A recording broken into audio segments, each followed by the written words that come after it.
Everyone, my prasetjo aru hokole sai ase University Guide YouTube channel. To bortoman jitu Gauhati University B.Ed entrance hobo. To B.Ed entrance to 6 August ase. To 6 August B.Ed entrance to ase. To tare kisuman ami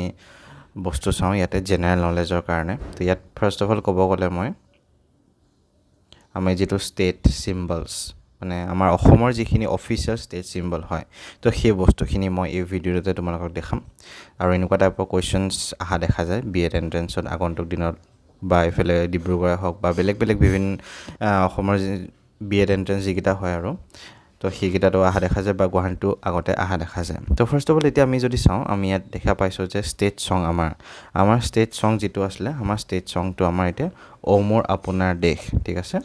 ও মোৰ আপোনাৰ দেশ আমাৰ state সংটো তো okay তো সেই বস্তুটো তোমালোকে জানিব লাগিব খুদি দিব পৰা ও মোৰ আপোনাৰ মানে দেশটো আমাৰ ষ্টেট সং হয় বা কোনটো আমাৰ ষ্টেট সং হয় হেতু আৰু সেই বস্তুটো সকলোৱে জানে বাৰু তো সেকেন্ড বস্তু হল আমাৰ ষ্টেট মটো আমাৰ ষ্টেট মটোটো কি হয় আমাৰ ষ্টেট মটো কি হয় আমাৰ ষ্টেট মটোটো জয়াই অসম ওকে তো এটো আমাৰ ষ্টেট মটো হয় তো এই বস্তু জয়াই অসম যেটো আমাৰ হেতু ষ্টেট মটো হয় তো এটো তাৰপিছত ষ্টেট ল্যাঙ্গুৱেজ কি হয় ষ্টেট ল্যাঙ্গুৱেজটো সকলোৱে জানে অসমীয়া বা আসামিজ ইংলিছত ক'ব গ'লে এটো তাৰপিছত ষ্টেট লিটাৰেৰী সোসাইটি অসম সাহিত্য সভা ঠিক আছে ষ্টেট লিটাৰেৰী সোসাইটি যেটো আছে অসম সাহিত্য সভা ওকে অসম সাহিত্য সভা তোমাৰ এটো তাৰপিছত আমি এটা চাও ষ্টেট ফেষ্টিভেল আমাৰ কি হয় ষ্টেট ফেষ্টিভেল আমাৰ বিহু তাৰপিছত ষ্টেট ডান্স আমাৰ কি হয় বিহু ডান্স বা বিহু নাচ বিহু ডান্স বুলি ক'ব পাৰা এটা আমাৰ ষ্টেট ফ্লাৱাৰ তো এই আগৰ যিখিনি আছিল সেইখিনি সাধাৰণতে সকলোৱে জানা যায় আৰু আমি সকলোৱে এইখিনি বস্তু জানো খালি মেইন বস্তু এইখিনি আমাৰ ষ্টেট ফ্লাৱাৰটো কি হয় হেতু আমি অলপমান খেলিমেলি লাগে আমাৰ এটো কোপো ফুল বা ইংলিছত ফক্সটেল অৰ্কিড তো তোমালোকে ইংলিছৰ নামটো একবাৰ মনত ৰাখি লবা লিখি পেলাই মনত ৰাখি লবা FOXTAIL ফক্সটেল অৰ্কিডছ এটা ষ্টেট বাৰ্ডটো ষ্টেট ট্ৰি আমাৰ ষ্টেট ট্ৰিটো আমাৰ হলং ট্ৰি আৰু এই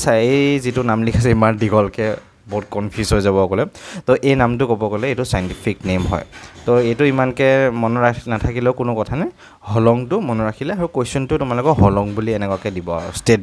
যেটো ষ্টেট ট্ৰিটো হলং বা এনেকা বিভিন্ন প্ৰকাৰ দিব তো হলং বুলি তোমালোকৰ নামটো আহিব হলং ট্ৰি আৰু তাৰপিছত ষ্টেট এনিমেল তো ষ্টেট এনিমেলটো আমি সকলোৱে জানো ওৱান হৰ্ন ৰাইনো ষ্টেট এনিমেলটো আমাৰ অসমৰ তাৰপিছত ষ্টেট বাৰ্ডটো দেওহা এটো মানে বহুত ৰেয়াৰ হয় আৰু এটো দেওহাটো বহুত এন্ডেঞ্জাৰ স্পিচিছৰ ভিতৰত বৰ্তমান আহি গৈছে আৰু এই দেওহাটো ক'ব গ'লে অলমোষ্ট 800 to 700 স্পিচিছৰ ভিতৰত দেওহা আছে বা এতিয়া চাগে আৰু কমিছে এটো যেটো সাৰ্ভে মই কৈছো এটো অলপ ওল্ড সাৰ্ভে আছিল 2017-18 মানৰ তো বৰ্তমান এটা ক'ব গ'লে চাগে 600 হেতু ৰেঞ্জত হ'ব বা অন এন এভাৰেজ 700 মান দেওহা আছে আৰু ইংলিছৰ নামটো হ'ল হোৱাইট উইংড উড ডাক যেটো আমাৰ দেওহা বুলি আমাৰ ষ্টেট বাৰ্ড যেটো হয় ওকে তো এই ষ্টেট বাৰ্ডটো স্পেশালি আমাৰ অসমত পোৱা যায় আৰু অলপমান নৰ্থ ইষ্টৰ বিভিন্ন প্ৰান্তত পোৱা যায় তো মেইনলি অসমত পোৱা যায় কাৰণে আমাৰ এটো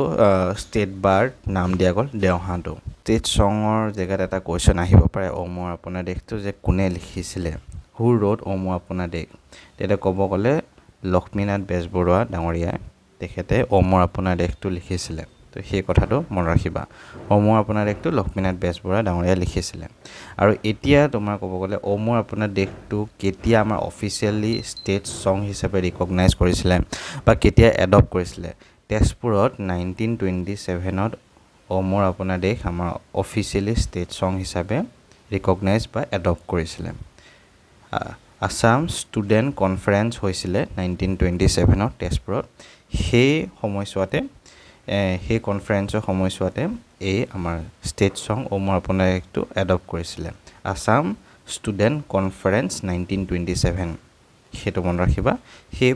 প্ৰগ্ৰামটো সময়ছোৱাতে 1927ত তেজপুৰত আমাৰ ও মোৰ আপোনাৰ দেশটো ষ্টেট সং হিচাপে এডপ্ট কৰিছিলে তো এটো এটা কোৱেশ্চন আহিব পাৰে কোনে লিখিছিলে বা কোড এডপ্ট কৰিছিলে কোনটো প্ৰগ্ৰামত এডপ্ট কৰিছিলে হেতু এটা জেনাৰেল নলেজৰ কোৱেশ্চন হিচাপে আহি যাব পাৰে আমাৰ